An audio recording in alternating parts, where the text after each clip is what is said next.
In the 6th year of my absence, Xie Chen returned victorious. To force me to show myself, he arrested my family for treason. He cruelly broke my mother's leg and plucked out one of her eyes. He threatened everyone and said, "Hand over Su Ruyan and I can spare your lives." Even my sister, who had just reached adulthood, had her innocence destroyed by his men, seized one man's knife for herself, and cut her own throat. As she was dying, she said to Xie Chen, "My sister has long since passed away, and in the 1st year after you went to the border, when the Huns ravaged my city, it was she who dug you out of the sea of corpses and blood and brought you to Chun City." The smell of blood was thick in the Xie mansion's dark prison. My little sister, Su Ruyan, was escorted out just in time to run into 2 men carrying the corpse of her maid out. The maid had half of her face cut off, and if not for the clothes, she would no longer be recognizable as an identity. Arriving at the location of the interrogation, Su Ruyan looked in horror at the bloodstains on the ground that were already about to go past the soles of her shoes. The moment she saw Xie Chen, she knelt straight down, trembling, and said, "General Xie, please, for the sake of my sister, spare our family." Xie Chen sat on the eunuch's chair and wagged his finger as the bystanders poured him hot tea. He happily took a sip and looked at Su Ruyan condescendingly. "The Su family conspired to commit treason. This is a major crime of executing all 9 clans. It's useless to look at whoever's face it is, but if you can get the main culprit, Su Ruyan, to come and confess to the crime, this general can let you suffer less." Hearing my name, Su Ruyan's tears came to her eyes. "She is my youngest sister, the youngest in the family. How has she ever suffered these hardships?" I couldn't help but want to hug her, but my hand went straight through her body. I then remembered that I was already dead. There is no way to come and confess. Su Ruyan clenched her hands into fists, her nails almost piercing her palms for blood. She looked up once again and said, "My sister, she can't come, General Xie." Instead of looking at my sister's face, on the basis that my auntie once taught you to dance with a spear, spare our family. What a sisterly love. Xie Chen clapped his hands, the bottom of his eyes a piece of ice cold, said, "This general reads you young, do not want to use torture. You are a toast to refuse to eat a penalty wine. Come on, people." In an instant, the cell stood 7 or 8 strong men said, "This Su lady is the younger sister of the world's first beauty, Su Ruyan, who was famous in the capital at the beginning and is rewarded to the brothers today." These few strong men were all from the military camp, and at the words, they picked up the little sister and began to tear her robe. The little sister screamed her heart out. I directly pounced over, attempting to drive away the group of people. But I can't do anything right now. I can only watch this group of people do beastly things to my little sister alive. Don't. Little sister is still so small. I begged beside Xie Chen, hoping that he would let my little sister go. But he couldn't hear me at all. Xie Chen coldly watched this cruel picture, taking a sip of tea every now and then. Little sister's screams almost broke through the cell. After an unknown amount of time, Xie Chen finally raised his hand and called for a stop. The little sister was thrown to the ground like a rag. Her entire body was bruised and her face was stained with blood as she stared deathly at Xie Chen and cursed, "Xie Chen, you animal. If sister knew about this, she would definitely pick your dog's head with a gun." Xie Chen got up and bent down to step on the back of his little sister's hand. The pain caused her to scream again. "If you still want your hand, explain the whereabouts of Su Ruyan. I don't have that much patience to play with you." Xie Chen stomped hard, and the little sister's scallion white-like fingers snapped in response. The little sister tilted her head and suddenly said with a smile in her tears, "Bah, you wolf-hearted thing, you still want to see my sister. You'll never be able to see her in your life. Even if my whole family dies, there's no way I'll let you find her." Not bad for a descendant of old General Bai. Xie Chen stood up straight and said with a vicious expression on his face, "It seems that my conditions are not enticing enough. Come on, people, invite Mrs. Su over." I said invite, but it was actually hard to drag my Anyang over. The moment I saw her, my entire soul was chilled all over. My Anyang's legs were as soft as 2 noodles on the ground. Her legs had been broken.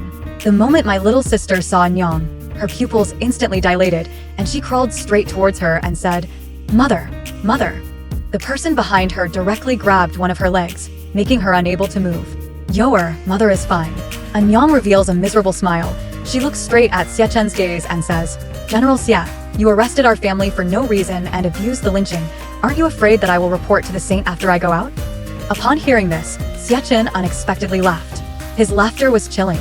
There was really no way for me to associate this brutal general in front of me with the bright young man from before. That white-clothed teenager who was so overwhelmed to the point of fumbling because I was crying had finally disappeared. "Mrs. Su, no one has been able to leave this general's dark prison alive yet." Xie Chen looked like he thought of something and lowered his eyes. "But if you can hand over Su Ruyan, I can spare you from death." Anyang sighed, "General Xie, Why are you clinging to the past and not letting go? What our Su family owes you has already been paid back off. I suddenly remembered that 8 years ago, Xie's family had been decimated because of a letter. Xie Chen escaped because he went to his uncle's military camp to practice. When I came back with him, his father's head was hanging above the city wall, spat upon by 10,000 people.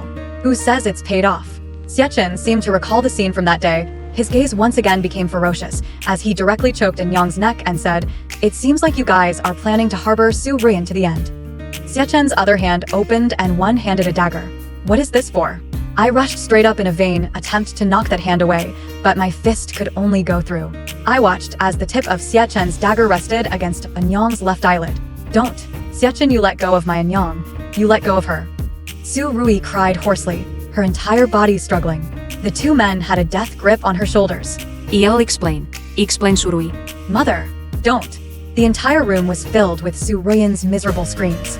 Xie Chen plunged in at Nyang's eyes. Then, with a twist of the knife, Nyang's eyeballs were actually plucked out alive.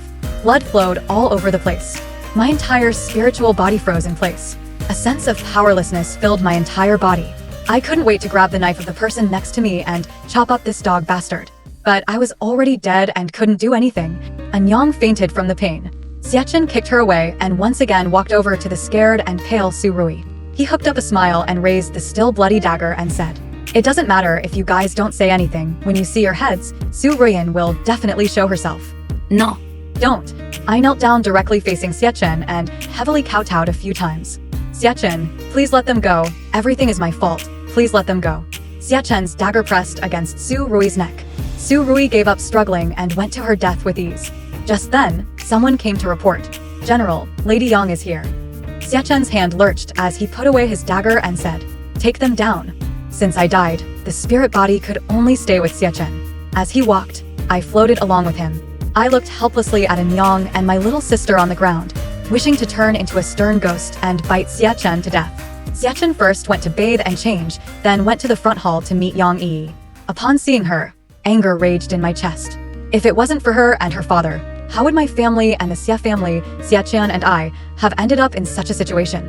8 years ago, Xie Chen's father, Hussar General Xie Chen, was falsely accused of fornicating with the Huns. When Xie Chen and I rushed back from the military camp, the palace had already issued a notice for Xie Chen's arrest. I wanted to advise Xie Chen to flee for his life, but he preferred to stay to investigate the truth and avenge his father and brother. I had to bring him back to the Su residence. Anyang knew about this first, and when she did, she gave me a key to the courtyard on the outskirts of town and told me to take Xie Chen to hide there. Xie Chen didn't expect Anyang to do this. Anyang said to him, "Your father is considered my senior brother. I don't believe he would commit treason. I hope you will find out the truth soon and restore an innocence for him." Xie Chen heard this and was very grateful, kneeling down directly at Anyang and kowtowing a few times. I took him to the outskirts of the city, and on weekdays I traveled back and forth to the capital to get information for him. Until that day, I was stopped on the street by Yang Yi. "Where is Xie Chen?" She had snatched everything from me since she was a child, and the one she snatched the hardest was Xie Chen. I said, "I don't know." "You're hiding him, aren't you?" I didn't want to waste time on her and crossed over to go straight ahead. Without taking 2 steps, I only heard Yang Yi snort and say, "Xie Chen is really pathetic. His home was lost, and he has to be played by the daughter of his father's murderer." I froze slightly. The next second the gun in my hand was pressed against her neck there. "If you talk any more nonsense, I'll pull out your tongue." Yang Yi's face went white with fear, but still said, "My father has already investigated clearly. The epistle that slandered Great General Xie was precisely written by your father. He hangs out with Great General Xie all day long, and it's simple to copy his handwriting." I couldn't believe this matter and didn't dare to question my father directly. So I went to his study to look for it, and surprisingly found his secret room. I walked in and saw that the table still had Xie Chen's handwriting on it. This matter is like giving me a stick in the head. I lost my mind and went to the outskirts of the city. As soon as I entered, Xie Chen's sword was pressed against my neck. His eyes were red and tears were falling down. I looked at him like this and was shocked. "Did you already know?" Xie Chen's sword was trembling, and his voice was hoarse. "You know, you even know, then why do you still?" I said with tears streaming down my face. "Achoo, I also I'm sorry. I apologized to him. Just kill me." Knowing that my father's sins were deep, I closed my eyes and waited for the sword to cut down. Xie Chen was silent for a long time, only to hear a clang. The sword fell to the ground. Xie Chen was in tears, sobbing uncontrollably. "You, go away. I pursed my lips. Xie Chen clenched his fists and said, "The next time we meet, I won't be sparing you." Back home, I told Anyang about this. Anyang couldn't believe it, however, after I brought her to the secret room. Even if she didn't want to believe it, she could only believe it. As a general's daughter, Anyang empathized with the insults to the Xie family, because her grandfather's family was also falsely accused by villains. She collected the evidence and went to the palace the next day. Then the Xie family was vindicated and her father was sent to prison. The Su family saved everyone because it was Anyang who had accused herself. When the execution took place, I was under the torture platform. My father saw me and greeted me. He whispered in my ear and told me that he had not framed General Xie. I didn't believe it at first, but my father was that adamant. After Xie Chen went to the frontier with his uncle, I began to investigate the matter. In the end, all the clues pointed to Yang Yi's father. "Chun, I heard that you arrested all the Su family members." Yang Yi's voice pulled me back to reality. She stood in front of Xie Chen, who naturally took her hand. "What?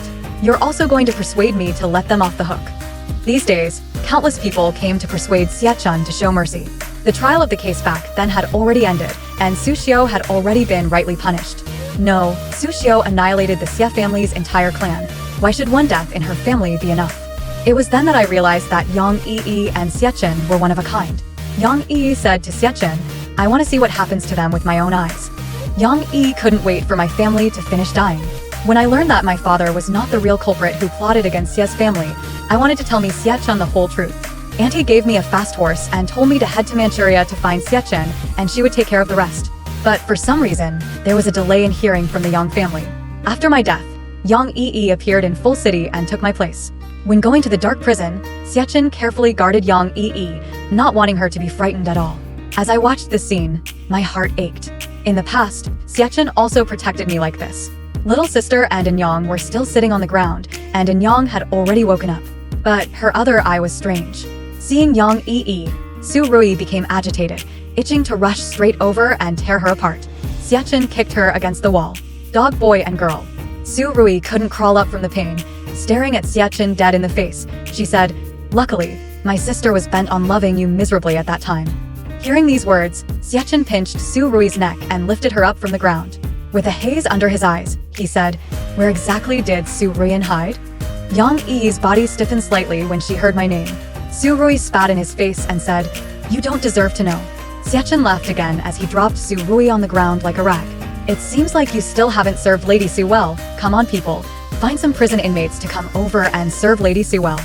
Soon, several shackled and dirty jailers walked in. The jailer who was escorting them directly opened their shackles, and when they saw Su Ruyan, they directly pounced on them. Hearing Su Ruyan's screams, Anyang instantly trembled all over. Yui, her legs were already ruined, her fingers picking at the ground out of blood. "You guys let her go, let her go." Her voice became hoarse. After screaming a few times to no avail, Anyang turned to crawl towards Xie Chen. Her head kept falling towards the ground, seemingly kowtowing to Xie Chen. "Xie Chen, I'm telling you, Su Ruyan has, Before the matter about me being dead could be uttered, Yang Yi stabbed my auntie's back with a knife.